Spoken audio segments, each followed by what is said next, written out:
Bonsoir et merci à tous de nous rejoindre sur ce plateau d'IDF1. Y a-t-il un espoir pour les banlieues? Y a-t-il un espoir pour l'Île-de-France?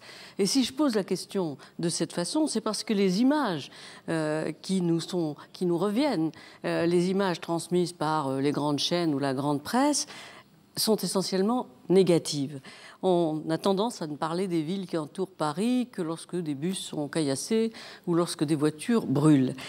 Alors, pas question, bien sûr, de nier cette réalité aussi. Mais enfin, il y en a une autre que l'on voit se faire sous nos yeux, car la banlieue, c'est aussi un endroit où il y a de nouveaux logements, où il y a de nouveaux habitants, où des entreprises s'installent, bref, un endroit où il y a de la vie. Et quand il y a de la vie, comme dit le dicton, il y a de l'espoir. Pour en parler aujourd'hui, donc, 4 maires qui sont au premier rang, enfin aux premières loges, pour voir changer leur ville et changer les banlieues. Alors je vous remercie tous les 4. Beaucoup d'hommes, évidemment. Je ne peux pas dire que la parité soit respectée, mais elle le sera une prochaine fois. Alors, je vous remercie d'être sur le plateau d'IDF1. Nous sommes à 2 pas du Stade de France, où va commencer dans quelques instants le match France-Albanie pour les éliminatoires de l'Euro 2012. Donc, si vous entendez à un moment donné quelques clameurs, ne prenez pas peur, j'espère que vous ne m'en voudrez pas. Alors, devant moi, donc, le maire de Saint-Denis. Je commence par vous, parce que IDF1 et sur votre commune, Didier Paillard, vous êtes né à Saint-Denis, vous avez grandi à Saint-Denis et vous avez été élu maire en 2004 et réélu en 2008. Jacques Salvatore, vous êtes maire d'Aubervilliers depuis 2008. Vous avez toujours été militant de l'UNEF quand vous étiez étudiant, l'Union nationale des étudiants de France, puis du PSU, puis enfin vous avez adhéré au Parti socialiste en 1985 lors du premier septennat de François Mitterrand. Jean-Marie Brétillon, vous êtes le maire de Charenton, le maire UMP de Charenton dans le Var-de-Marne. Vous êtes un élu de la majorité. Vous avez longtemps exercé un rôle dans le conseil municipal de cette ville et vous avez été élu maire. Après, je crois, une scission, mais contre un socialiste, en 2001. Vous êtes également conseiller général du Val-de-Marne. Et enfin, vous, Stéphane Gatignon, vous êtes maire de Sevran depuis mars 2001. Vous êtes venu récemment sur ce plateau pour parler de votre livre sur les dealers, où vous mettiez un peu l'accent sur l'argent sale et l'argent facile, en tout cas. Mais aujourd'hui, je voudrais mettre l'accent sur le développement possible autour de nos villes. On construit partout. Ça veut dire qu'on investit. Qui investit? Quel est votre rôle dans les investissements? Comment est-ce que vous les favorisez? Quelques images sur les ensembles qui poussent ou qui vont pousser comme des champignons dans l'ordre. Alors, à Sevran, le pôle emploi-formation. Quelcon, qui va s'installer chez vous et qui traite des marchés publics. Et Frisomat, qui est constructeur de charpentes métalliques. À Aubervilliers, vous avez un conservatoire à rayonnement régional qui doit accueillir 1500 élèves.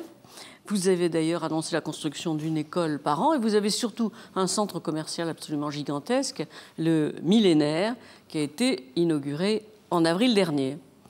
Charenton-le-Pont, monsieur le maire, vous êtes en train de réhabiliter le théâtre des Deux Rives. Un pôle bancaire constitué autour du crédit foncier est en train de sortir de terre. Vous aurez le siège de Natixis, vous l'avez déjà peut-être. On l'a déjà. Sans compter le développement immense du quartier qui jouxte Bercy, c'est-à-dire entre Charenton et Bercy. Et enfin, là, à Saint-Denis, il y a la création de tout un nouveau quartier durable. Vous avez expliqué de quoi il s'agit. Il y a l'ouverture du tramway prévue pour 2013, une entreprise de vente privée sur Internet et enfin le futur siège social de SFR qui va être le premier employeur privé en Seine-Saint-Denis. Pendant que je parle, nous voyons la création de ce nouveau quartier et peut-être le siège social de SFR. Et enfin, vous espérez seulement Veolia. Bon, maintenant, la présentation a été un peu longue, mais c'est à vous de parler. Alors, comment attirez-vous dans des endroits considérés comme sensibles, ou au contraire résidentiels d'ailleurs, comment est-ce que vous attirez des entreprises? Qu'est-ce que vous leur promettez pour qu'ils viennent, monsieur le maire? Je pense que, d'abord, on est sur des territoires, effectivement, où l'emploi a été très important. de par son histoire. C'était plutôt un emploi industriel et c'est vrai que de cet ancrage des industries, qui est du premier choc pétrolier de 1975 jusqu'à la fin des années 80, on a vu surtout des départs d'emplois.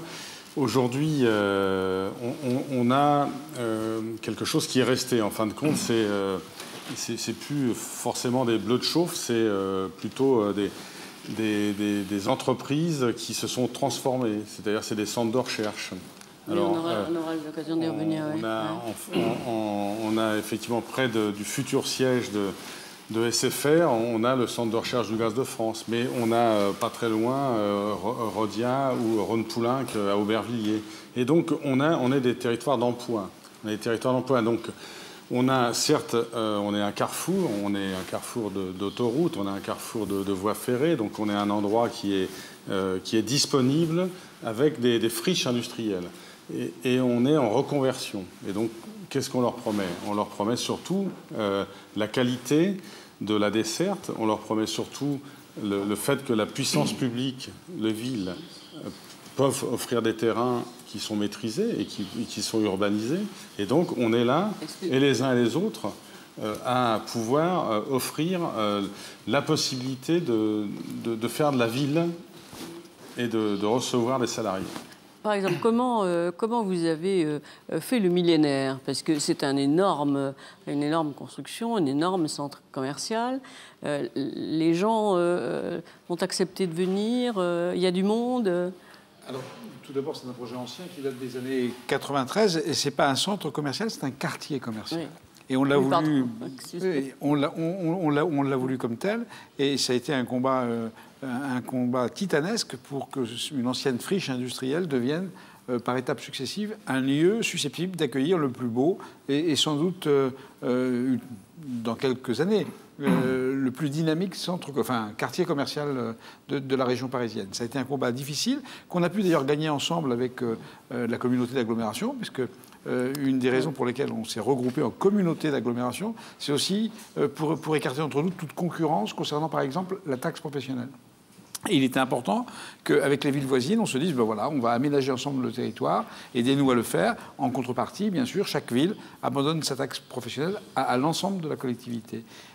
Oui, et vous, alors, à Sevran, où quand même l'actualité de Sevran a été assez effroyable. Ce qu'il faut bien comprendre aussi, c'est qu'on est sur une problématique différente. C'est-à-dire que là, Aubervilliers-Saint-Denis, on est proche de Paris, on est à l'est, effectivement, avec des immenses zones qui étaient des friches industrielles liées à la désindustrialisation, et où les entreprises proches de Paris, l'aspect du grand stade, tout ce qui a été reconstruit autour, les stations de RER et tout, ont aidé.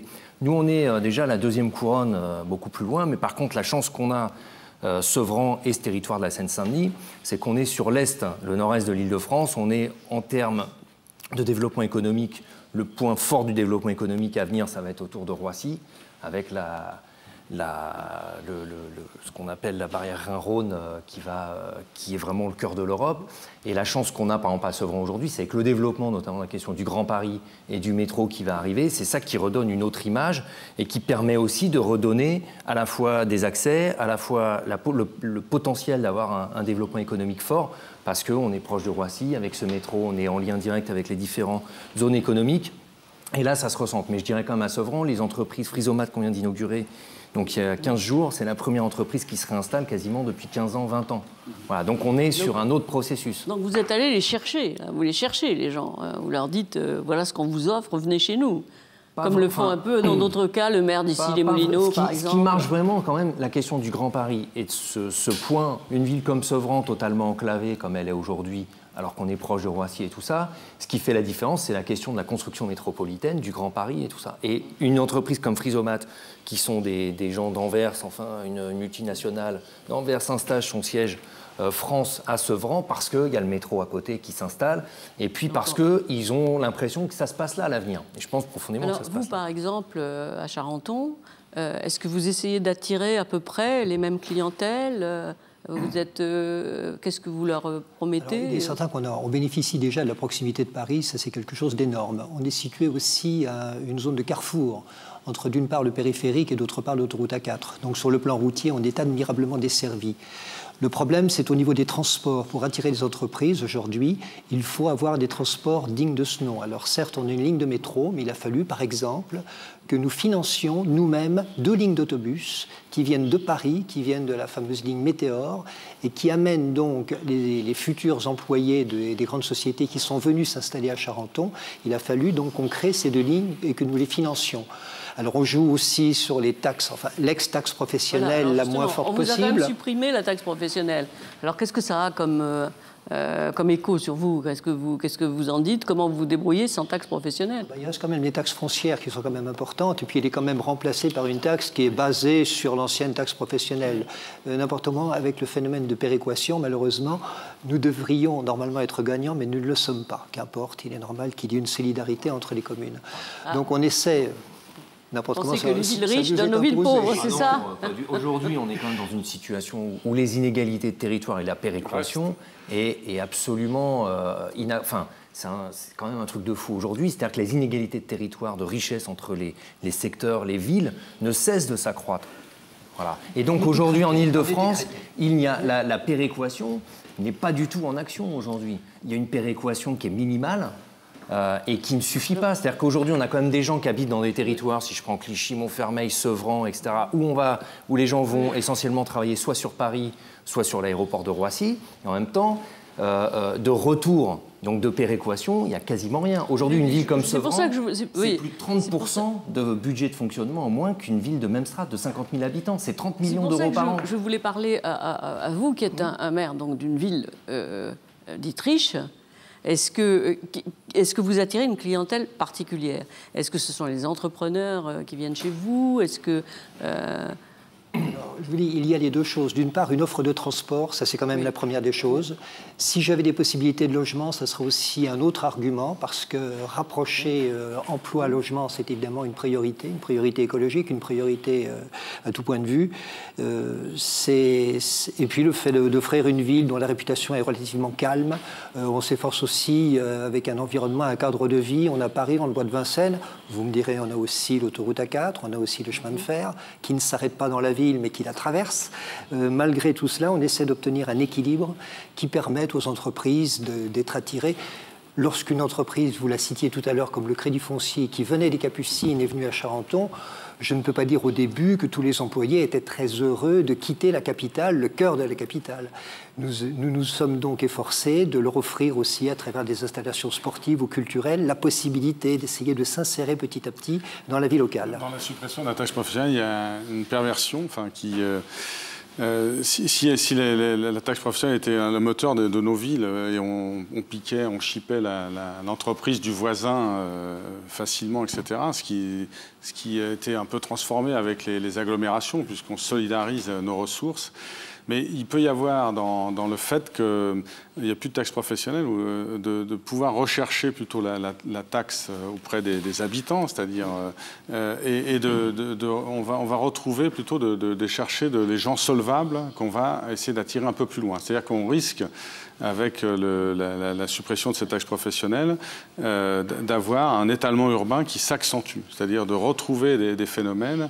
Et donc ça peut avoir des conséquences, parce qu'il vaut mieux donc avoir une population solvable dans sa ville que d'avoir les entreprises. Donc ça peut changer un peu le caractère urbain, et ça peut jouer sur l'étalement urbain. Il y a deux choses qui changent un peu le caractère. C'est la montée des loyers fabuleuse dans Paris, qui donc doit éloigner de Paris les entreprises. Oui, ça monte. À Aubert, Montreuil, les loyers augmentent terriblement. On essaye de les contenir et on y arrive en commun. Donc est-ce que ça veut dire, c'est vrai, est-ce que ça veut dire que les plus pauvres sont amenés à être le plus loin? C'est-à-dire, comme en plus, c'est eux qui ont le plus de transport, etc. C'est très exactement ce qu'on veut éviter. Et la communauté d'agglomération que nous avons fondée, Saint-Denis, Aubervilliers, Épinay, enfin, nous sommes 8 villes, c'est très exactement ce que nous voulons éviter. Et nous y parvenons en très grande partie. Saint-Denis et Aubervilliers sont éligibles au programme national de requalification des quartiers anciens dégradés. Et l'argument de ce programme, c'est de dire l'État vous aide qu'à la condition que vous mainteniez en centre-ville ou en quartier ancien la population qui y est. Et de ce point de vue, nous accompagnons cette démarche et nous arrivons à trouver des dispositifs ensemble pour éviter cette gentrification des villes de proche banlieue qui aboutirait au fait que les gens qui y habitent soient repoussés. Et on y parvient, mais pour cela, il faut qu'on soit plus nombreux et plus forts. Et c'est comme ça qu'on... Quand même, très concrètement aujourd'hui, y compris moi je commence à voir le phénomène où des gens, y compris, reviennent par exemple de Seine-et-Marne, revivre dans la zone dense, même y compris sur Sevran, Aulnay-sous-Bois, etc. Et on a les populations plus en difficulté qui, du coup, les remplacent dans ces territoires de Seine-et-Marne. Et aujourd'hui, il y a une paupérisation dans les années qui viennent qui est réelle, enfin, qui, à mon avis, va être réelle et très dangereuse sur des territoires comme la Seine-et-Marne. On n'a pas forcément construit des tours, mais on a de l'habitat qui n'est pas terrible, mais alors là, il est vertical. Mais aujourd'hui, il faut par rapport à horizontal, je veux dire, voilà, on passe du vertical à l'horizontal, mais aujourd'hui, le problème avec la hausse de l'énergie et tout ça, on se rend compte aussi que tout un tas de gens, de ceux qui peuvent, quand aujourd'hui on habite en Seine-et-Marne, souvent pour aller prendre le train, c'est une demi-heure, acheter le pain, pareil, si on n'a pas une bagnole, c'est compliqué, voire 2 bagnoles, et donc la paupérisation de ce territoire va s'accélérer. Donc on voit qu'on rejette encore les classes les plus pauvres encore plus loin que cette zone dense parisienne. Ceci étant, pour rester sur un climat plus optimiste, quand une entreprise signe avec vous, vous lui demandez un certain nombre d'emplois, vous exigez en retour, quand quelqu'un prend une friche industrielle, vous dites est-ce que vous pouvez prendre des gens, parce que ça a été le cas par... Pardon ? On n'a pas le droit. Non, mais... Ce qu'on a réussi à faire pour le millénaire, par exemple, puisqu'on l'a fait en commun, c'est de définir une zone dite de solidarité qui devait en quelque sorte accueillir ou prendre dans cette zone 75% des emplois. Mais c'est une zone extrêmement large. C'était presque 1 million d'habitants. Oui, et autrement, vous n'avez pas le droit. Par exemple, quand vous avez signé, Monsieur Paillard, vous avez signé avec l'entreprise Vente Privée une charte entreprise-territoire pour une durée de 3 ans. C'est quoi cette charte ? Aujourd'hui, il y a 106 chartes qui sont signées avec des entreprises sur le territoire des 8 villes de l'agglomération. Ben, on travaille les questions de l'emploi, de la formation, du handicap. Donc l'emploi, vous pouvez bien exiger un certain nombre d'emplois ou non ? C'est à peu près 3000 emplois. Hein, les 106 chartes qui ont été signées sur le territoire, c'est environ 3000 emplois. Parmi lesquels combien d'habitants de vos villes ? Des emplois du territoire, c'est-à-dire de nos villes, du bassin de vie, c'est-à-dire que ça reste, bien sûr, il peut y avoir des Parisiens. Alors, il peut y avoir... l'argument massif, c'est bien sûr celui de recruter à proximité pour éviter les déplacements et les temps de transport. Mais c'est un argument qui ne prend pas le nom d'une ville, mais d'un périmètre. De SFR, on est avec SFR qui va être un campus important. On est en train de signer avec l'entreprise qui va construire ce campus, déjà dès le chantier, pour qu'il y ait des emplois, de la formation, de l'apprentissage lié avec le CFA du bâtiment qui est sur le secteur, qui est lié avec ce chantier. Donc on essaye effectivement on ne peut rien imposer.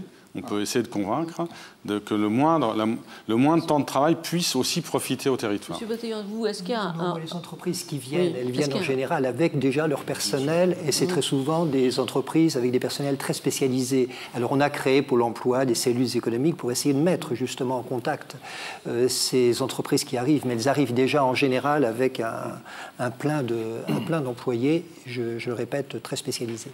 Et comment est-ce que votre population, comment est-ce que votre population, à vous, à Charenton, accueille les nouveaux venus, avec la crainte de voir leur tranquillité bouleversée, ou au contraire avec l'envie de voir plus d'emplois ? Non, moi je leur ai fait comprendre que ça leur permettait de payer la moitié d'impôts en moins, le fait d'avoir ces sociétés qui viennent dans la ville, qui font travailler les commerces, qui apportent une activité, qui génèrent des transports qui ensuite sont utilisés par la population elle-même. Il y a un phénomène boule de neige qui fait que les gens, à partir du moment où il ne s'agit pas d'industrie polluante, acceptent très bien. Enfin. On s'interrompt pour une pause de publicité. Oui, il y a de la publicité sur IDF1, messieurs les maires.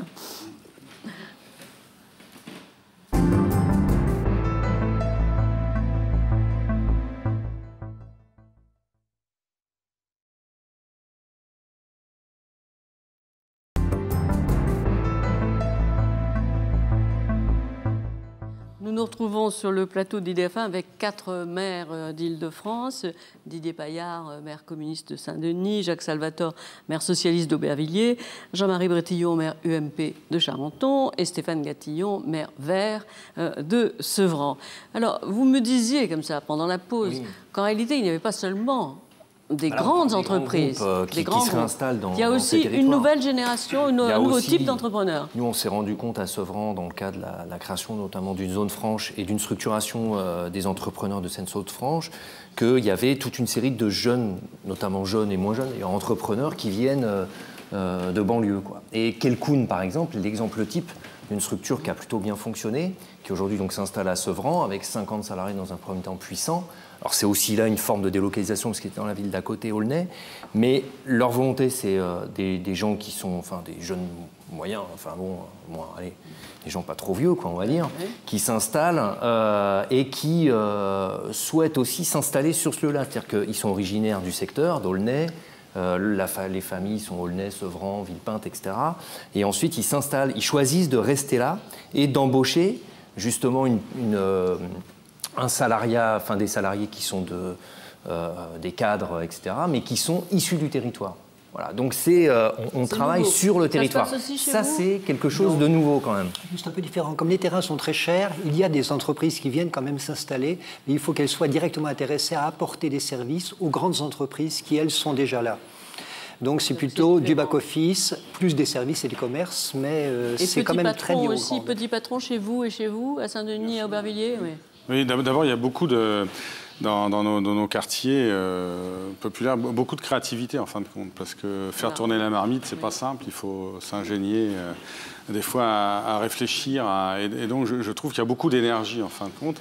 Alors deux exemples peut-être, oui il y a des réussites absolument, et deux exemples, venteprivée.com, moi je les ai vus arriver à 30, ils sont 1400 sur le territoire, et puis LeanByNet qui est un hébergeur.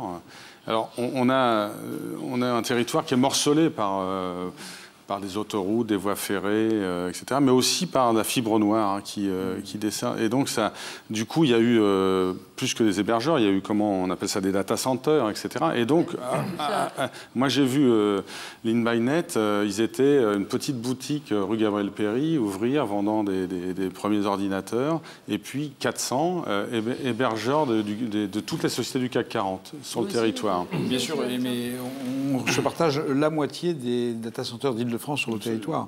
De ce point de vue, alors, ils ne sont pas tous autochtones, la plupart viennent d'ailleurs, mais il y a une vraie aspiration sur les entreprises de ce type qui existent. Par contre, je suis très envieux de ce que disait Gatignon sur l'accompagnement des jeunes entrepreneurs locaux, et c'est vrai qu'on pourrait faire beaucoup plus là où nous sommes. Attendez, des réussites en Seine-Saint-Denis, par exemple, en termes de mode, nous aussi, on va accueillir un data center à Sevran, vous voyez, donc, mais les réussites en termes de, par exemple, sur la mode Ernest, ça vient d'ici.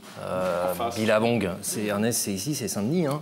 Et donc aujourd'hui, on voit quand même, par exemple, une part de marché énorme dans tout ce qui est sport et vêtements de loisirs, sport, etc. de Ernest. Et c'est des créateurs de Seine-Saint-Denis.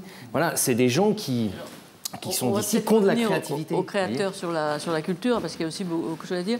Est-ce que vous croyez qu'il y a encore une chance, parce que tous les secteurs qui s'implantent appartiennent au secteur tertiaire, hein, toutes les entreprises. Est-ce que vous pensez qu'il y a encore place pour une industrialisation, peut-être pas chez vous, mais ailleurs? J'ai vu que le Conseil économique et social de votre région fait le mois prochain une série de rencontres sur l'industrialisation.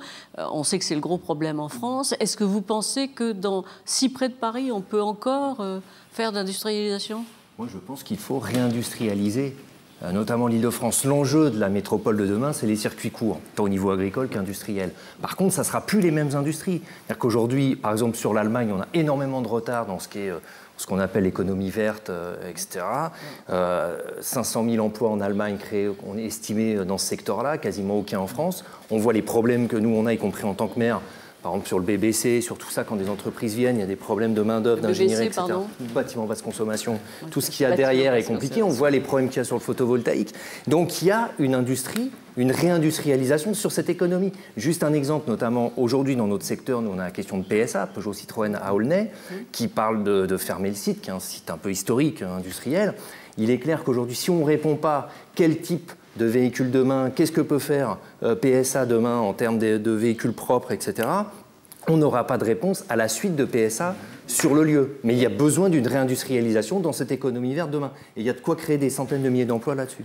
Vous aussi, vous pensez ça? Je partage, et même dans des secteurs plus traditionnels comme la chimie, Aubervilliers aujourd'hui constate un développement assez important des industries de la chimie qui reviennent, qui se développent. C'est le cas de Saint-Gobain, par exemple, qui vient d'ouvrir 2 départements tout à fait intéressants, Point P pour la formation des commerciaux de l'habitat, et puis Domolab qui justement expérimente à Aubervilliers l'ensemble des techniques qui vont concourir au bâtiment, et à énergie positive. Le nouveau quartier dont vous parlez, le nouveau quartier autour de la Porte de France, est un quartier de développement durable. C'est la Porte de Paris. Oui, oui, c'est un quartier à développement durable. L'écoactivité, ça vient d'être dit, mais moi je pense à Paprec, à La Courneuve, mais Veolia qui est bien à Aubervilliers, autour de l'économie et de l'écologie. Voilà, donc il y a quelque chose qui se joue effectivement sur nos territoires. C'est de la récupération. Mais un écoquartier, c'est effectivement de la mixité de fonctions, c'est le respect de l'environnement, c'est se projeter dans l'avenir. On y viendra peut-être tout à l'heure, mais je trouve que l'énergie dépensée était inférieure à l'énergie produite. On a maintenant des premiers immeubles qui se font de tertiaires, qui consomment moins d'énergie qu'ils n'en produisent. Et ça, c'est intéressant. Là, pour le coup, à Charenton, ça peut intéresser les gens, je suppose. Alors, votre première question, l'industrialisation, c'est pas que je sois contre, mais il est évident que vu la densité de la ville, ce n'est pas possible.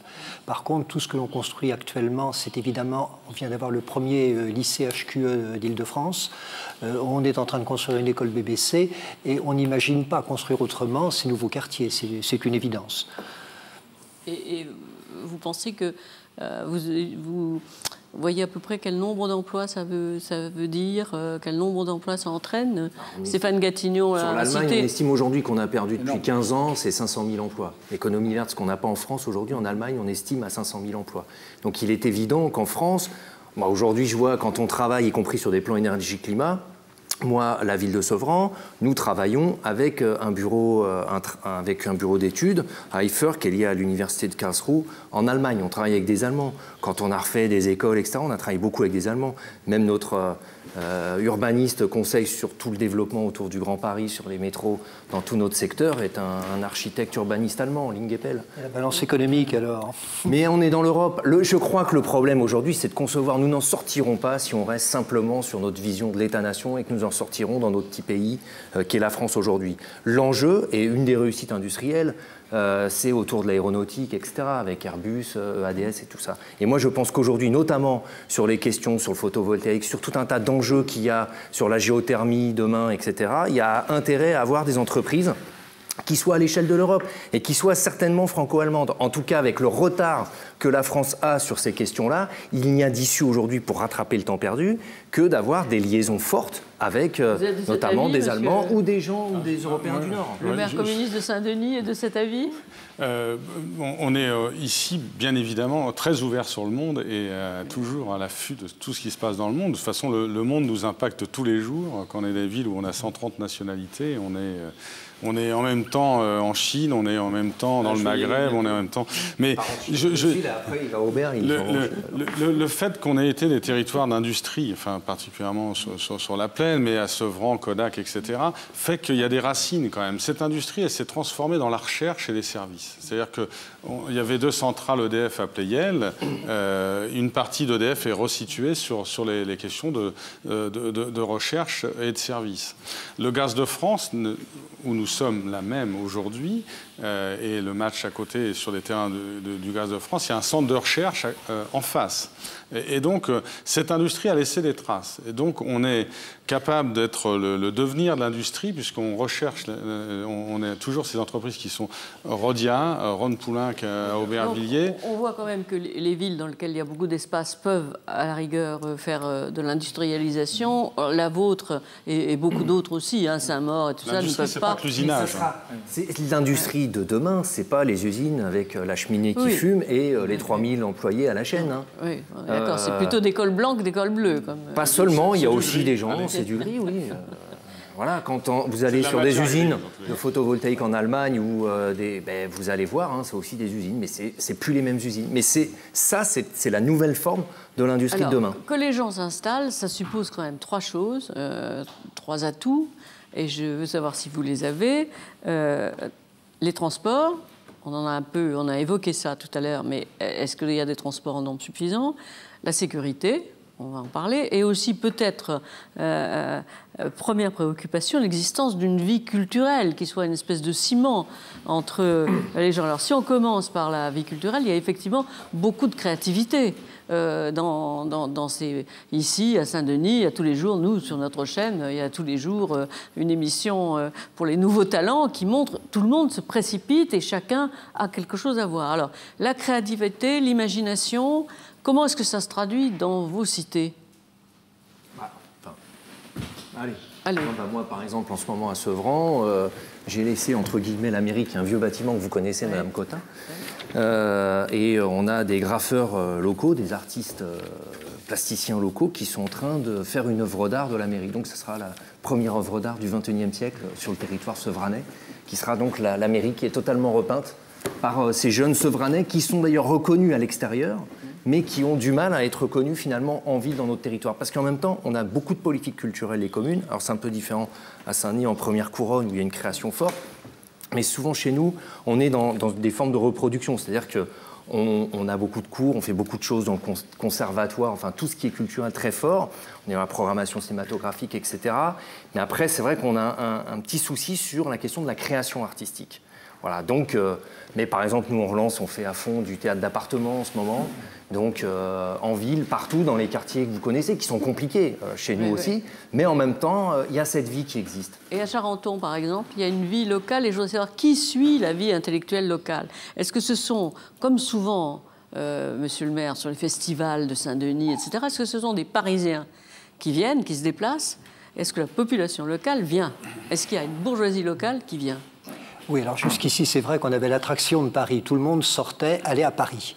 Bon, les difficultés de stationnement, de circulation font que petit à petit, et grâce aussi à la création de véritables pôles culturels dans nos banlieues, dans toutes nos villes, on est arrivé à inverser le phénomène. Nous commençons en effet à avoir des Parisiens qui viennent dans nos salles, dans nos spectacles, mais il est vrai qu'on a complètement inversé la tendance. Avant, nous étions des cités dortoirs ou des cités industrielles. Aujourd'hui, nous sommes devenus des pôles économiques, des pôles culturels. Le soir, par exemple, il y a une vie locale, il y a des bistrots, il y a des théâtres. Il y a des bistrots, il y a surtout des théâtres, il y a beaucoup d'activités. Et puis, alors, c'est surtout, si vous voulez, en tant que maire, la première des choses que nous privilégions, c'est avant tout l'éducation au niveau des enfants, l'accompagnement scolaire. Donc, ça commence avec des ateliers à l'heure du repas, au moment de la cantine. Et puis, c'est tous les centres culturels, le conservatoire. Vous parliez de 1500, ma ville est plus petite, mais il y a quand même 800 enfants qui suivent et qui apprennent la musique. Les arts graphiques, j'en ai 500. On a des ateliers d'artistes. Donc, il y a une vie culturelle foisonnante. Et qui inverse la tendance. Pensez ou au festival de Saint-Denis ou au festival musical, au printemps musical d'Aubervilliers. Il y a plusieurs, oui. Il y a le printemps musical et puis il y a le festival. Pour vous, c'est très important, vous animez, enfin, vous donnez le maximum de moyens à ce genre de manifestation. La culture est un des moteurs de la ville, un peu comme vient de décrire un collègue de Charenton. On a besoin d'offrir à nos populations le meilleur, en fin de compte, et que c'est quelque chose qui nous paraît, à tel point qu'avec la communauté d'Agglo, par exemple, on a fait de la lecture publique quelque chose qui est aussi un des moteurs importants d'intégration, où on se retrouve ensemble, où on cultive la vie ensemble. Mais des festivals de musique qui existent depuis 69, dans la basilique de Saint-Denis, la Légion d'honneur, etc., on a beaucoup de plaisir à accueillir beaucoup de Parisiens, beaucoup de gens d'Île-de-France et nos populations. Parce que quand on fait un concert... Une place leur est réservée. Comme au Festival de Cannes, où on montre les films quand même d'abord aux Cannois. Et on a des concerts dans la basilique avec écran géant à l'extérieur, avec les transats à l'extérieur. Et donc l'ensemble de la population peut assister aux prestations qui sont offertes donc à ce moment de cette période de l'année, le mois de juin. Voilà, donc 50 000 spectateurs, le festival de musique. Donc c'est une des références référence en Île-de-France, voire dans le pays, sur ces questions. Et je crois que pour nous, c'est quelque chose d'assez structurant, en fin de compte, d'un sens, pas simplement qu'un sens de l'accueil, c'est un sens profond de la construction des individus sur notre territoire. Et vous, est-ce que les gens d'Aubervilliers sont fiers d'avoir des printemps musicaux, des expositions? Il y a de très nombreuses initiatives culturelles. Je n'irai pas jusqu'à dire qu'il y a une vie culturelle dans nos villes. Et c'est l'enjeu sans doute des années à venir. Transformer la multiplication des initiatives en vie culturelle, c'est-à-dire l'imprégnation quotidienne de pratiques qui peuvent se déployer dans la ville. C'est vrai que je n'ai pas l'impression que le centre-ville d'Aubervilliers soit un centre-ville à l'identique de certains quartiers parisiens. Et c'est un vrai challenge. Il faudra que ça le devienne. C'est-à-dire qu'il faudra qu'on travaille avec l'ensemble de la population, les créateurs, les artistes, pour que nos initiatives, qui sont multiples, Festival Ville des Musiques du Monde, Génération Court, c'est un festival de court-métrage, 3e année consécutive de Nuit Blanche à Aubervilliers, que l'on organise dans le quartier le plus difficile et qui vole de succès en succès en termes de fréquentation, tous les âges. Mais je n'ai pas la prétention de dire qu'à Aubervilliers aujourd'hui, par exemple, il existe une véritable vie culturelle, au sens où vous l'entendiez tout à l'heure, en le comparant à certains quartiers parisiens. Ça n'est pas le cas encore. On a beaucoup d'efforts à faire, beaucoup de populations à accueillir, sans doute, et puis la population autochtone, qu'elle sorte avec nous et qu'elle crée ce lien. Alors, vous avez employé le mot de quartier difficile, la nuit blanche, donc dans les quartiers difficiles. Et comment est-ce que vous prenez cette responsabilité-là? De temps en temps, ça doit être quand même angoissant pour vous. On est très angoissé, mais ça s'est magnifiquement passé. Enfin, je sors d'une nuit blanche au 1er octobre, dans un quartier compliqué, la Maladrerie, je crois que Didier connaît, ou Stéphane également. C'est un quartier difficile, mais tous les recoins de la Maladrerie étaient occupés par des artistes. Il y avait un cheminement qui allait de spectacle, en présentation, en manifestation, en performance culturelle. Ça a été magnifique et ça a duré toute la nuit. Monsieur Brétillon, vous voulez juste rajouter quand même deux choses qu'il ne faut pas oublier là-dessus, parce que c'est aussi là le problème des territoires. Il y a quand même une question financière pour les villes pour porter ce type de choses. C'est-à-dire qu'on retrouve les problèmes d'inégalité de territoire. Et les villes qui ont peu d'argent, je suis bien placé pour ça, ont beaucoup de mal à développer une politique culturelle. Et deuxième chose, c'est un enjeu par rapport, comme pour la mode, comme pour les entreprises, etc. C'est-à-dire que je pense que la culture de demain, la contre-culture peut-être d'aujourd'hui et celle qui sera aussi demain extrêmement forte, les créateurs sont ici. La question, c'est comment, aujourd'hui, on arrive à leur laisser une place et à faire en sorte qu'ils arrivent à émerger dans le paysage culturel généralisé, quoi. Et ça, c'est un enjeu fondamental. Et j'allais dire du théâtre à la chorégraphie jusqu'aux arts plastiques, etc. Est-ce que ça rejoint les problèmes d'intégration? Je veux dire, est-ce que par le biais culturel, on arrive quand même à fédérer différentes générations, différentes populations? On a la chance d'avoir dans nos villes un patrimoine important, un patrimoine historique, enfin, bon, particulièrement à Saint-Denis, mais je pense par exemple que les questions de l'histoire de nos territoires, de l'archéologie de nos territoires, etc., permettent d'intégrer l'ensemble des populations qui viennent de loin. Ils redécouvrent des racines qui ne sont pas forcément les leurs d'origine, mais ils se réenracinent en découvrant les racines du territoire où ils sont. Mais on est des territoires où on permet à des Decoufflés d'être en résidence. On permet à Zingaro d'être à la porte d'Aubervilliers, à Fratellini d'être à 2 pas d'ici pour pouvoir... Et voilà, c'est aussi ça. On a peut-être peu de moyens, mais on essaye d'offrir à la population...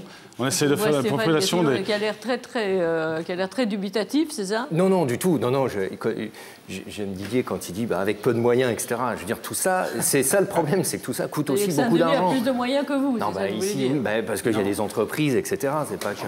Mais par contre, où il a raison, et ce qui est très important demain, c'est justement aussi, et c'est pour ça que je pense que l'avenir culturel de cette métropole parisienne se situe ici, dans l'Europe de demain, c'est parce qu'on est en capacité, si on sait politiquement bien prendre les choses, à construire un monde cosmopolite ici.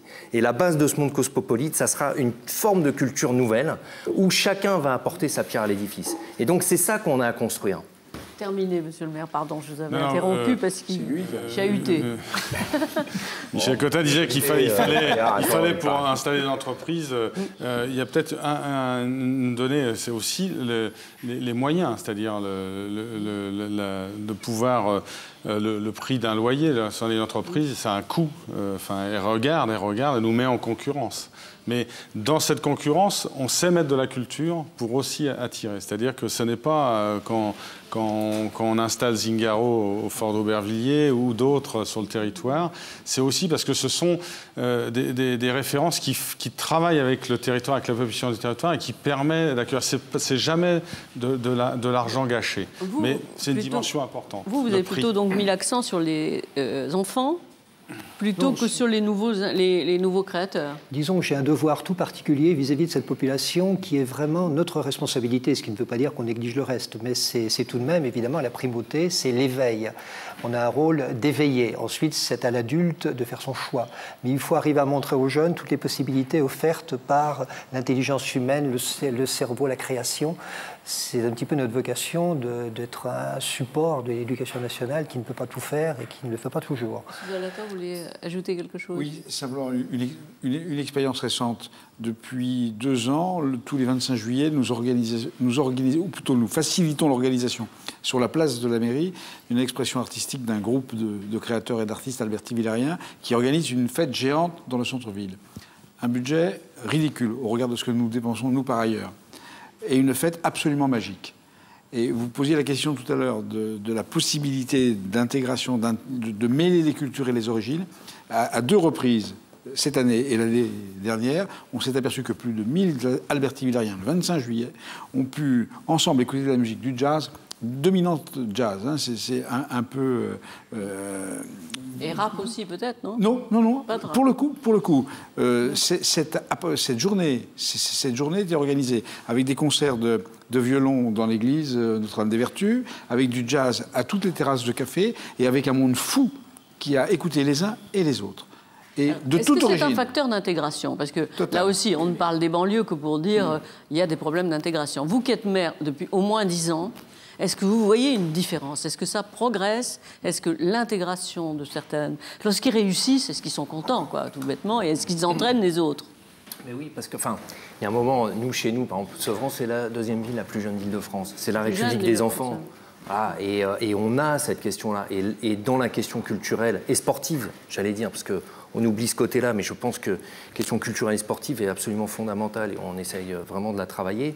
La question des gamins et de cette culture commune petit à petit à créer. C'est-à-dire de repères communs qu'on vienne des 4 coins du monde, mais on est sur ce bout de planète qui est Paris, et sa banlieue. Donc il faut aujourd'hui qu'on continue vraiment de travailler là-dessus et de construire ce monde cosmopolite. Et les mômes qui évolueront là-dedans, ils évolueront dans un monde où ils auront des repères qui seront à peu près les mêmes chacun. Mais tout ça, ça veut dire bousculer notre société française. Comme à d'autres moments de notre histoire, c'est un phénomène de génération. Il faudra une génération pour qu'il y ait moins de problèmes Non, mais je crois qu'il faudra... attendez, il faut bousculer notre société. Il faut que nous, les politiques, on arrive à prendre nos responsabilités, à faire bouger la société, parce qu'aujourd'hui, on est dans une société totalement sclérosée. On s'interrompt là, je ne sais pas si la publicité est sclérosée, mais enfin, 5 minutes de pub, 5 minutes de pub, sans elle, nous ne serions pas là.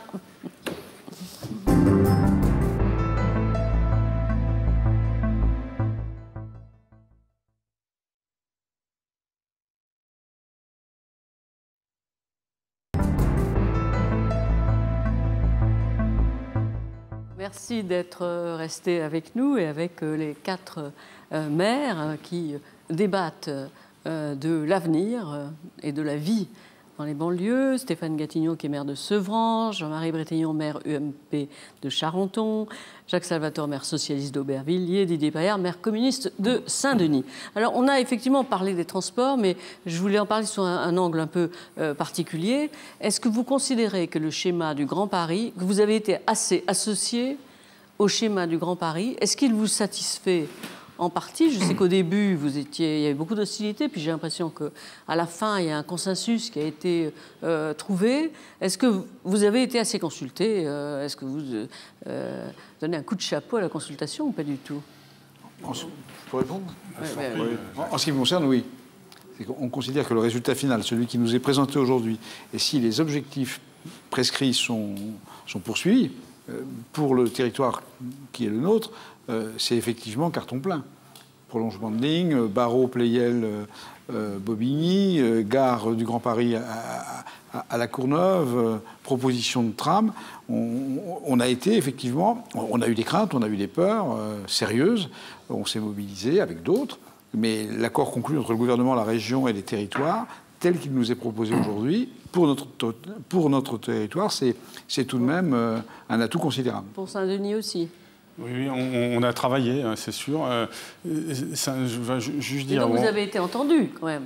On a été entendu. Oui. On a entendu. Après, bien évidemment, il faut passer de l'accord à la réalisation. Et donc là, il y a encore une belle étape. Je veux dire que c'est capital pour nos populations. On a des populations de gens modestes qui vont souvent travailler loin, qui vont à Roissy, charger les avions. Et donc, la mobilité, les transports en commun, le devenir de l'Île-de-France, la pollution, l'écologie, pour les gens populaires de nos villes, c'est essentiel. Donc, on a beaucoup d'espoir dans ce domaine-là. Et on a besoin de relier, on a besoin que nos gamins puissent aller étudier à Paris, rentrer dans Paris, ressortir, etc. Donc il y a une question maintenant de rythme de réalisation. Il ne faut rien oublier. Si on veut réussir l'Île-de-France, le Paris demain, on est tous les quatre dans la Paris Métropole. Aussi, on est donc de façon volontaire, on réfléchit ensemble. Mobilisation des élus, quand même. Voilà. Et donc, voilà, on a derrière ça, c'est un enjeu de nos villes. Vous, monsieur, vous êtes très bien desservi, vous l'étiez avant. Alors on est très bien desservi. desservi. Vous avez parlé de bus, mais il est certain que oui, quand même. Tous les efforts qui sont faits pour l'instant portent quand même sur le Grand 8. Et là, nous, on est relativement peu intéressés. Alors on bénéficie heureusement du tram Sercom Paris, le T3, qui va bientôt ouvrir à la fin du mois de décembre 2012. Nous aurons donc un tronçon qui nous permettra de mieux relier, de relier à banlieue beaucoup plus facilement. J'espère que vous reviendrez dans le studio à cette occasion. On ira beaucoup plus facilement. On oublie toujours, et tant pis, on oublie toujours la circulation automobile. Et par contre, on n'a pas fait grand-chose. Il n'y a pas de volet routier à l'heure actuelle. Peut-être que dans l'avenir, on a raison d'oublier l'automobile, mais dans l'immédiat, elle est présente. On n'en tient pas compte, et que ce soit des phénomènes de pollution, d'embouteillage, c'est insupportable de vivre à Paris à l'heure actuelle. Et il y a même une désaffection de certains Parisiens aux banlieusards qui maintenant vont aller habiter à Angers, à Bordeaux ou à Toulouse. C'est insupportable. Vous me facilitez la transition. Oui, j'allais vous demander à l'écologiste que vous êtes. De toute façon, aujourd'hui, on est dans des secteurs qui sont totalement saturés en termes d'automobile. Aujourd'hui, l'enjeu des transports collectifs en Ile-de-France est fondamental. Mais il y en a peu aujourd'hui. Il y en a peu, oui. Il y en a peu, notamment tant qu'il y en a peu, il y aura toujours des voitures. En deuxième couronne. Si vous voyez, par exemple, Clichy-sous-Bois-Montfermeil, 70 000 habitants, ils n'ont toujours rien en termes de transport lourd pour pouvoir, sur le plateau... Oui, on a été à Montfermeil, on s'était pour pouvoir aller sur Paris, etc. Les gens sont obligés de prendre leur voiture sur des populations qui, là, du coup, sont quand même... en plus paupérisés, etc. C'est un vrai problème. Donc non, moi je pense que le Grand Paris, de toute façon, c'est fondamental pour l'avenir de la métropole parisienne. Et donc le projet, et ce que j'espère, c'est que demain, ce qu'on appelle la ligne rouge, celle qui fait justement, qui part de Blanc-Ménil-Aulnay, qui va Sevran, nous on a 2 gares, et Clichy-Montfermeil qui rejoint par le sud. J'espère que ça sera une des lignes, c'est aussi par là qu'on va commencer, pour aussi montrer aux populations qu'à la fois l'État, qu'à la fois les institutions pensent à ça. Mais par contre, moi ce que je dirais aujourd'hui, l'enjeu pour régler tout un tas de problèmes et arrêter avec aussi un peu les égoïsmes locaux qui existent, ça va être la question de la constitution institutionnelle de la métropole parisienne. C'est-à-dire qu'aujourd'hui, si on pense que le règlement du Grand Paris, de la structuration de la métropole, passe uniquement par un transport routier, on se trompe. S'il n'y a pas demain une forme institutionnelle qui règle ça, qui règle aussi les questions de péréquation au niveau de la métropole, qui règle les questions de sécurité, etc., on s'en sortira pas. Que Paris doit sortir de Paris, si j'ose dire. Moi, je pense que Paris, il y a une réforme profonde au niveau des institutions qui va passer. Il faut que Paris arrête d'être nombriliste. Et aujourd'hui, on construit cette métropole parisienne. Donc, les territoires de Sevran, d'Aulnay, etc., c'est la même chose que Paris 15e. Vous êtes d'accord avec cette analyse, sortir de Paris, donc casser la structure municipale briser les de Paris. institutions actuelles, casser nos structures municipales, casser nos structures de département, travailler sur les agglos et ensuite sur une structure qui relie tout le monde. Vous diriez ça aussi, M. Salvatore ? Avec moins d'enthousiasme, je suis très attaché à l'identité de ma ville. Mais je pense qu'en tous les cas, si on va vers une gouvernance multiple et cohérent de Paris Métropole, ça c'est absolument utile dans plein de domaines. Delanoë, c'est ça? Non, parce que Delanoë a initié tout de même. Enfin, en 2001, le premier qui a initié quand même la question métropolitaine, c'est Delanoë avec Pierre Mansart. Moi, j'ai participé au bureau de la conférence métropolitaine dès 2002, 2003. Et c'était ça le travail. Et à l'époque, personne n'y croyait. Et en même temps, les coups d'accélérateur ont fait qu'on y arrivait. Maintenant, je regrette un peu ce qui est devenu la conférence métropolitaine parce que finalement, il n'y a pas de décisions qui sont prises.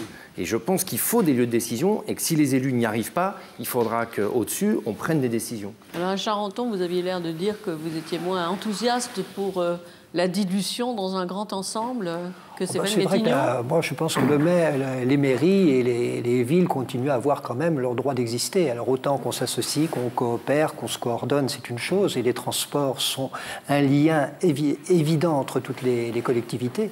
Enfin, le pouvoir du maire, la proximité avec la population, c'est irremplaçable. Je suis conseiller général, c'est pas du tout pareil. Vraiment, être maire, c'est ce contact extrêmement à la fois difficile et merveilleux et enthousiasmant. Et on peut peut-être avoir des maires, mais dans une structure qui fonctionne. Non, je pense qu'il y a la question de la proximité, mais aujourd'hui, on est quand même dans une métropole. On a parlé des transports, qui est complètement... Enfin, il y a un vrai problème. Alors, notre société a un problème, mais à notre échelle, il y a un vrai problème, ça ne fonctionne plus. Je reviens sur les inégalités de territoire, on va parler de la sécurité, etc. Ça ne fonctionne plus. La sécurité aujourd'hui, pourquoi en Seine-Saint-Denis on arrive à régler des problèmes avec l'avenue de certaines forces de police? Parce que malgré tout, même si on n'a pas la territorialisation de la police aujourd'hui en France, mais on a quand même le fait que les forces qui étaient sur Paris, et il y a 10 fois plus de policiers sur Paris que dans une ville comme Sevran, dans certains arrondissements, le fait que ce soit la police du Grand Paris, aujourd'hui, il y a des gens... Ils ont été redéployés sur Saint-Denis. Il y a des gens qui sont redéployés. Moi, aujourd'hui, je vois des forces de police qui arrivent sur Sevran, qui sont des forces de police qui étaient uniquement sur Paris avant. Donc voilà, ce que je veux dire, c'est que il faut comprendre que le monde du XXe siècle a cessé, et qu'est-ce qu'on construit comme société, et notamment comme métropole? N'oublions pas quand même un truc de base, c'est qu'aujourd'hui, en 2010, 50% de la population mondiale vit dans les zones urbaines. Dans 25 ans, on estime que 70 à 75% des habitants sur la planète vont vivre dans les zones urbaines. C'est-à-dire que la zone dense parisienne aujourd'hui, qui compte 8 500 000 habitants, va en compter 10, 11, 12 dans 30, 40 ans. Donc comment on va gérer tout ça? Est-ce qu'on va continuer à être sur nos clochers? Ou est-ce qu'on va avoir une gestion plus harmonieuse au niveau global, une répartition des richesses? Plusieurs clochers. Il faut un seul grand clocher, quelque part. Non, mais la question de la gouvernance, c'est la question des inégalités du territoire. En Ile-de-France, c'est un territoire très riche et très inégalitaire. Donc on commence à le régler. L'exercice qu'on a fait avec Pleine Commune en s'associant à 8 villes et en partageant nos ressources, à l'époque la taxe professionnelle, était de dire, répartissons cette galette. C'est la première agglo d'Île-de-France de cette dimension qui commençait à dire on fait ce qu'on... Il ne s'agit pas simplement de réclamer, il faut le faire. Et donc on a commencé par le faire. Le Grand Paris va dans ce sens. Le Grand Paris va dans ce sens-là, mais c'est pour ça que ce n'est pas simplement une histoire de clocher. Pour être ensemble, il faut être chacun quelque chose. Donc nos villes existent, mais il faut qu'on trouve la possibilité de dépasser ces égoïsmes. Et moi je trouve que c'est important, mais aujourd'hui il y a encore des inégalités. C'est vrai sur les forces de police, si on parle de sécurité, mais c'est vrai sur le fonds de solidarité d'Île-de-France. Il faut trouver la forme de mieux répartir les richesses. Voilà. Pourquoi? Et un fonds de solidarité Île-de-France? Parce que Sevran est... Un fonds de solidarité européen. Il faut savoir qu'un certain nombre de communes, y compris, se sont mis en intercommunalité pour moins payer au niveau du fonds de solidarité Île-de-France. C'est ça la réalité aussi. En Île-de-France, c'est dramatique. Enfin, c'est quand même en Europe aujourd'hui, on est le territoire, la zone dense parisienne et l'Île-de-France, qui est le plus inégalitaire, alors qu'on est dans une république en théorie égalitaire. Aujourd'hui, il y a plus d'inégalités globalement dans le territoire qu'une ville comme Londres, alors qu'on a construit sur du libéralisme. C'est un truc de fou quand même. Alors en restant un peu sur la sécurité, vous avez dit donc que que certaines forces de police ont été redéployées venant de Paris sur ça commence. Est-ce que police municipale, vous avez des polices municipales ou pas? Ceux qui ont les moyens, c'est scandaleux, les polices municipales. Il n'a pas les moyens d'en avoir. Mais sur le fond, il faut arrêter de penser qu'on gère des territoires entiers. Alors laissez défendre les polices municipales avant de... Oui, effectivement, on a créé une police municipale en 2004-2005. Avec un effectif de 15, on est à 22. Je vais sûrement l'accroître. Et les bénéfices rendus par la police municipale, dès lors qu'elle agit en parfaite complémentarité avec la police nationale, c'est très efficace, oui. Alors, sur des domaines comme on structure les inégalités de territoire et on structure les ghettos. Voilà. La police municipale, la gadgetisation de la sécurité via la vidéosurveillance, c'est la structuration du ghetto. Non, pas du tout. J'ai jamais dit ça. J'ai pas dit que tu n'avais parlé de vidéosurveillance. Simplement, aujourd'hui, je pense que le vrai débat, il faut empêcher les polices municipales et avoir, dans le cadre d'une réflexion sur effectivement l'évolution institutionnelle du pays, je pense qu'il faut réduire le nombre de régions et il faut travailler à la territorialisation de la police, certainement à l'échelon régional. Voilà. Parce que ça ne peut pas durer. Et en plus de ça, je tiens quand même à dire aux différents élus et aux différents maires que c'est pas en se protégeant avec des polices municipales chez elles qu'elles vont régler tout un tas de problèmes. Et y compris si les villes à côté, ou même un peu plus loin, n'ont pas de police municipale parce qu'elles n'ont pas les moyens d'en faire, eh ben, ils auront des problèmes demain. Monsieur Brétillon ? C'est pas le rôle de la police municipale. La police municipale est là pour organiser un petit peu la ville, fait de la prévention, s'occupe des points écoles et soulage la police nationale pour que la police nationale continue à avoir ses vraies missions de maintien de l'ordre public. Donc tout le temps que perdait la police nationale pour des tâches administratives ou secondaires est maintenant confié à une police municipale qui elle est sur le terrain et permet donc de libérer un petit peu ces forces de police. Donc il n'y a plus d'opposition du côté socialiste. Il y en a peut-être jamais eu délibérément affirmé, mais enfin, c'est vous êtes parti de Jean-Pierre Chevènement en 99 qui a fondé les bases. Oui, mais justement, c'est pour ça que je dis, il y avait à ce moment-là, vous vous rappelez, une petite réticence socialiste. L'expérience qu'on en a, c'est que ça fait naître un nouveau métier et qui n'est pas le même que celui de la police nationale. C'est deux métiers distincts. C'est que quand même, c'est une vision européenne, la police municipale. C'est-à-dire que c'est vrai que dans tout un tas de pays en Europe, il y a des polices municipales. Sauf que ce qu'on oublie de dire, c'est qu'en France, on a énormément de communes. Et que la situation en Espagne, en Angleterre, en Allemagne n'est pas du tout la même. Donc on a des polices locales, on a des polices régionales. Moi je pense qu'aujourd'hui, si on veut gérer au mieux les territoires, il faut que cette police de territorialisée, cette police de proximité finalement, parce que ce que dit monsieur, c'est que sa police municipale, elle fait de la proximité. Cette police de proximité, elle doit être une police au niveau régional pour avoir des équilibres sur l'ensemble du territoire.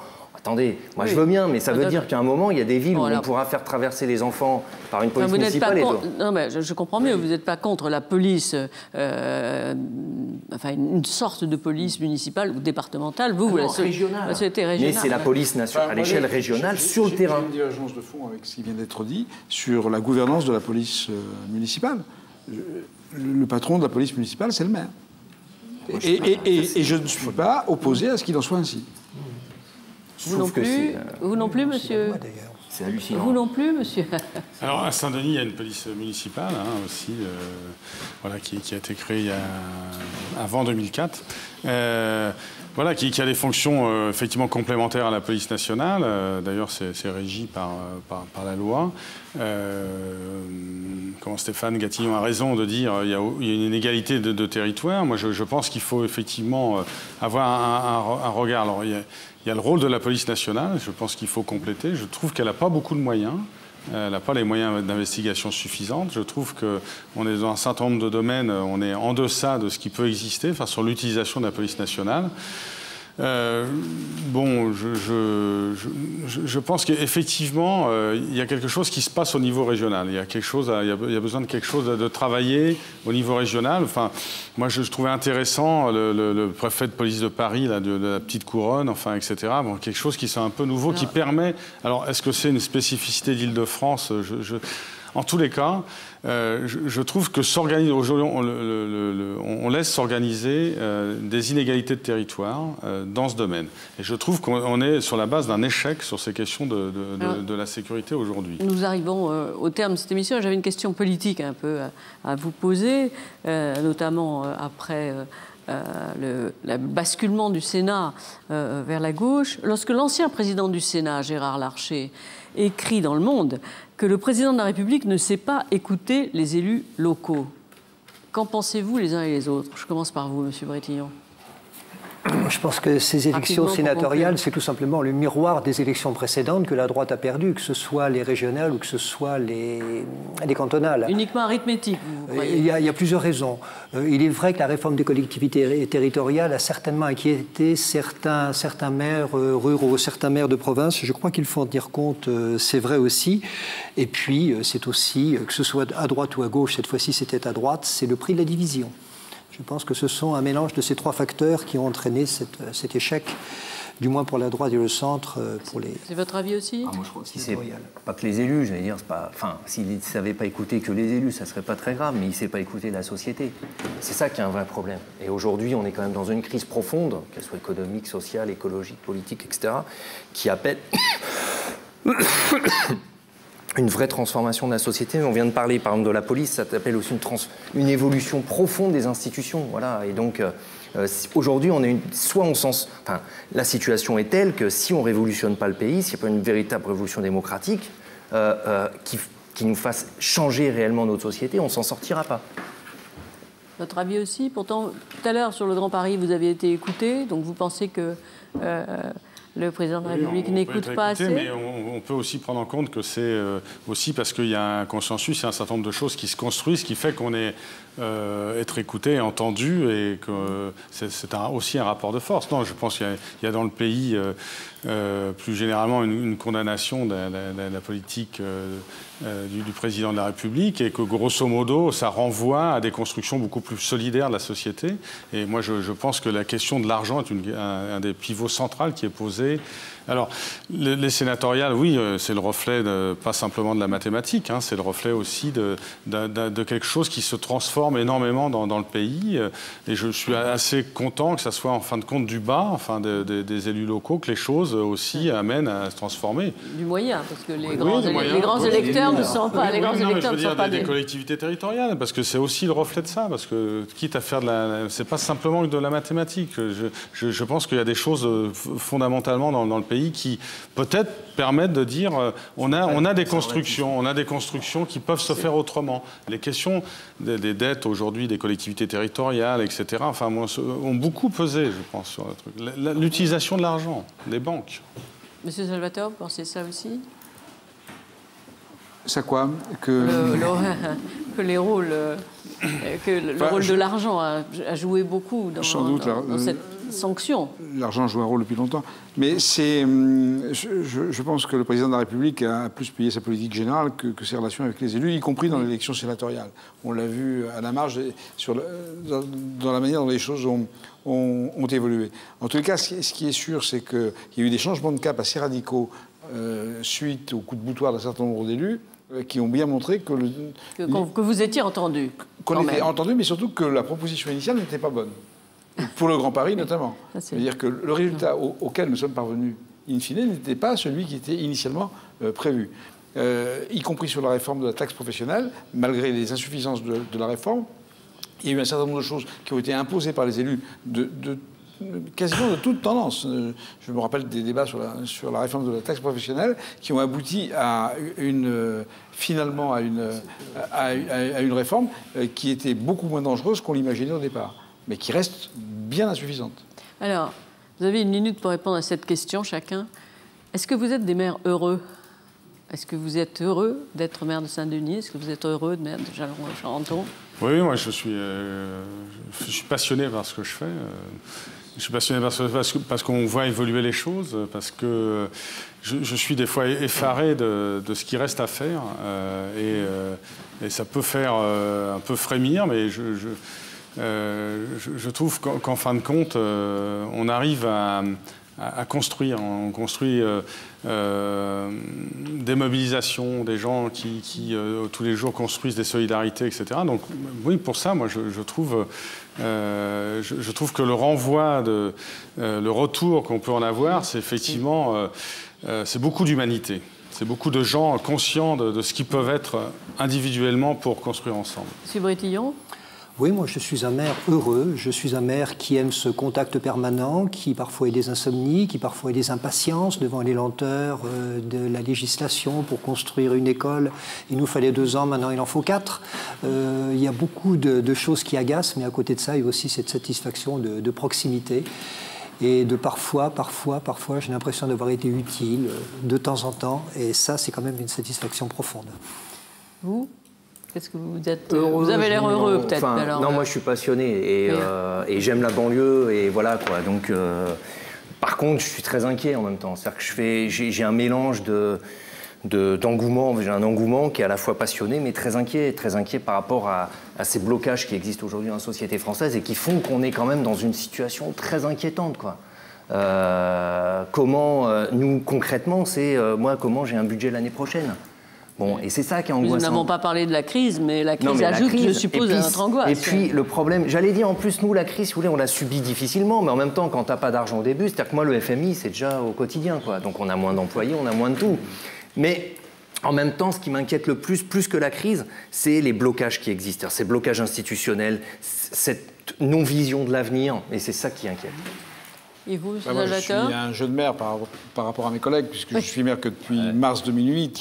Mais je suis heureux, oui, bien sûr, et même un petit peu fier. Et ce qui m'a le plus surpris, à mi-mandat, dans les 3 premières années, c'est cette découverte de la capacité d'agir que nous avons. Et notamment lorsqu'on a su se coaliser, en quelque sorte, au sein d'une communauté d'agglomération, pour nous permettre de se donner les marges et les moyens nécessaires pour négocier, ce que je disais tout à l'heure, pour imposer nos points de vue et pour essayer de rendre nos territoires plus attractifs. Et de ce point de vue, c'est plutôt une heureuse découverte que de voir que la capacité d'agir que nous arrivons à créer est très significative. Bien, messieurs, je vous remercie. Et vous êtes donc grosso modo optimiste, avec quand même les inquiétudes que je suppose que vous partagez tous les 4, mais un peu moins peut-être que vous, Stéphane. Merci beaucoup et au mois prochain avec d'autres élus qui ont au fond autant de pouvoir que des ministres, disons-le, et même peut-être plus.